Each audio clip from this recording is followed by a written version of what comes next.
2. In the summer of 1948, Berlin was a city on the edge of starvation. The war was over, but the peace was fragile.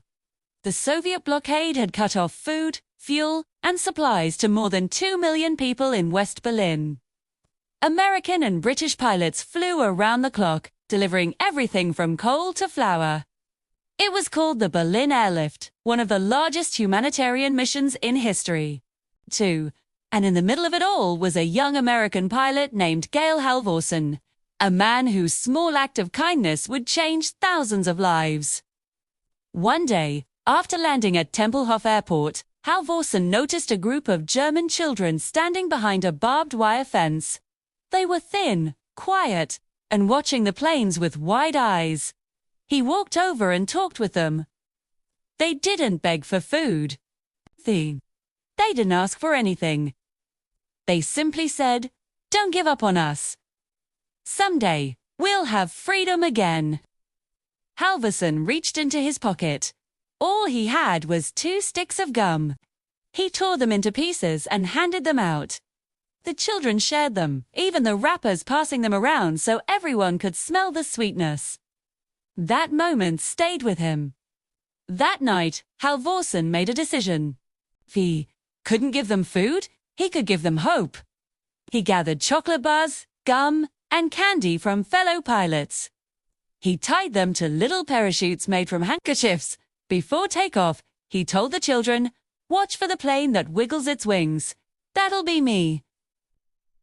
And on his next flight, just before landing, he dipped his wings and released the first candy parachutes over Berlin. The children cheered.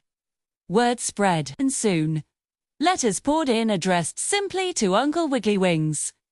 What began as one pilot's idea became a massive effort. Aircrews across the base joined in. Schools and families back in the United States sent candy by the ton. The operation earned a name, Little Vittles.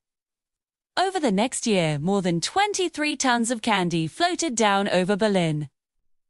Not as charity, but as a reminder that kindness can rebuild trust even after the darkest of wars. Years later, Halvorsen returned to Berlin. Adults approached him with tears in their eyes. They remembered the sound of the engines. They remembered the flutter of parachutes. They remembered the feeling that someone, somewhere, cared about them. One man said, "You didn't just drop candy.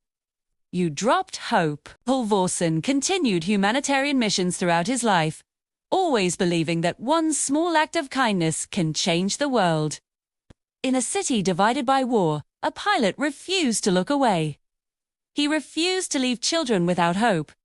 And with nothing more than chocolate, courage, and compassion, he helped heal a broken world. Gail Halvorsen, the candy bomber. Proof that even in the aftermath of conflict, humanity can still take flight.